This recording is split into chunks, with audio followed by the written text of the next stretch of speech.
Nut and Alan Hahn over there. We begin over here.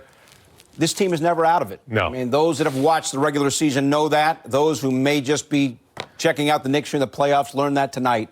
How do you explain the Knicks outscoring the Hawks 43-22 in the final 18 minutes of the game? Well, they got back to their identity, and they followed a former MVP's lead in Derrick Rose. He turned back the clock. He played like an MVP in this game. He put his team completely on their back. The Knicks abused the Hawks physically. They dominated the boards 54-41. They made it a street fight. They showed why they're their best defensive team in the league. The Hawks wanted no part of the paint, because Randall, Gibson, and Noel just completely manned the interior, and they settled for 44 threes. The Knicks contested a bunch of those threes, and then when the Knicks started making those threes, the Hawks started pulling the string on their threes, and they weren't going down as easily. This is a series. Can't wait to see what's next in Atlanta. Man, Wally, it's like we just were watching this thing. It just, the switch flipped, and it was. I asked you, right, Monica? I said, what normally you can see an adjustment, something was made, something happened.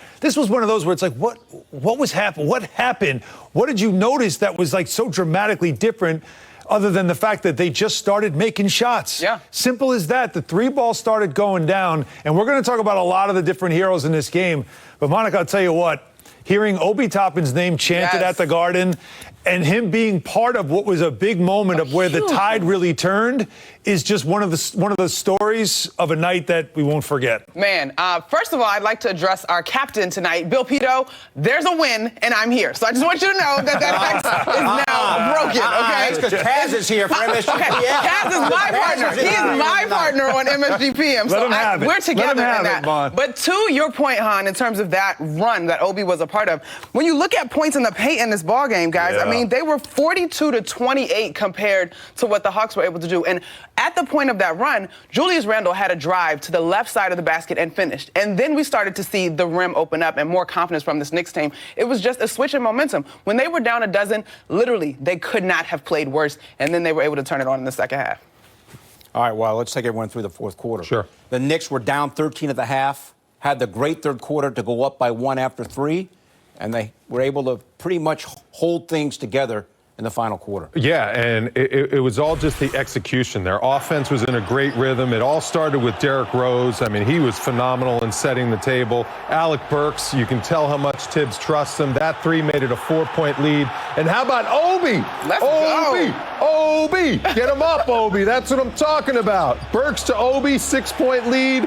Then Noel with the putback, 5-point game. And how about Emmanuel quickly getting into the act, blowing by his man Lou Williams, getting the bucket. Alec Burks again in transition. 10-point lead for the Knicks, Allen and Monica over there. On this thing. Here's Trae Young, and there's one that rattled in. That floater seems to have a magnet to the rim, but we didn't see a lot of that in the second half as the water, as you would say, was turned off. Meanwhile, it was gushing at the other end. There's Reggie Bullock knocking down a three as he gets it going. Capella with an oop, and we're tied at 91. And then Reggie Bullock here again.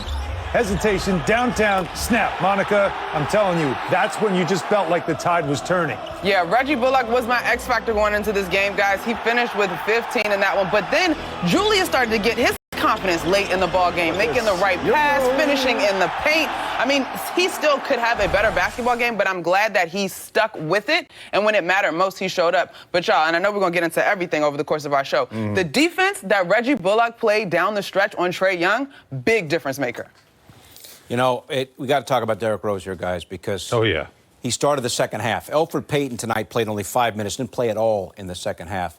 Rose plays 38-44, just about his most minutes played all year, very close to that, 38-44, and goes for 26 points. It was very interesting, Wally, that Tom Thibodeau in the second half started Taj Gibson and Derrick Rose with Noel and Payton not starting the second half. Noel got into the game. Payton didn't play at all in the second half, and Rose was fantastic. And the reason why he did it is he just had enough of the struggles that Julius Randle was having because Atlanta was loading up on him defensively. And he said, I got to take pressure off Julius. I got to put another playmaker out there. Derrick Rose became the #1 option offensively for the Knicks in order to facilitate and make things happen. And it took a lot of pressure off Randle. He could play better defense. He could focus on rebounding. But what a performance. I mean, Derrick Rose, just incredible. The poise that he played with, absolutely abusing people. The three-point shot has been tremendous in these last couple weeks, just knocking down huge shot after huge shot,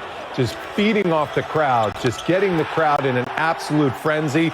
And that just made Julius Randle relax, and it allowed the game to come so much easier for him.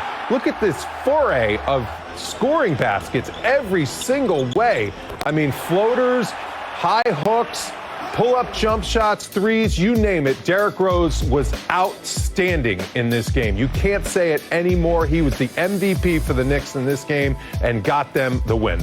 Wally dropping a foray. Foray. An offensive foray. Hey, whatever adjective you want to use, the bench spectacular as they were, guys, in game one, outscoring the starters tonight 55-46, and a lot of that had to do with the play of Derrick Rose. I mean, Monica and I are both caught up right now as we're watching highlights. Is the sea of Knicks fans out on 7th Avenue right now, celebrating, cell phones up, waving in the mirror. Like, I mean, again, this is a weeknight, everybody, and it's just amazing to see. We haven't gotten to enjoy this. It's been a long time, and to see these fans, they were pouring out of the Garden tonight, seeing the performances that we're talking about right here. But it's just a lot of fun. As you guys were doing that, Monica and I kept looking at each other like, look at this, and everybody keeps waving, and we're waving to them, and the cell phones are out. Like this is really what it's about, guys. Like, this is really the best part of it, the fun part of it. You see a home win. The building's empty. We haven't had fans in the building most of the season. And to see this, it's really, I mean, it's enjoyable. It's also feels good about where we are even in our times right now. For sure. And I think we were all watching the game together in the green room. And this game was certainly a little bit of a roller coaster. Although, Pito, shout out to you. You've remained calm. I told you guys. I'm a new man in the postseason. You really are. You really are. But I think even in this, guys, if we talk about this series so far, I don't feel like the Knicks have played their best basketball yet. Their star player hasn't. Their star player certainly has. I mean, Derrick Rose has done yeoman's work in terms of what this team needed. You've had people step up in spots, whether you talk about Alec Burks' 27 in game one. I think Reggie Bullock had a very big 15 tonight. Yes. And then even Obi Toppin's 8 to me. But I think there's still room for this team to continue to get better. Yeah, no doubt about it, Bill. That's the best part. We knew the bench was going to be a big part of the series. It continues to be.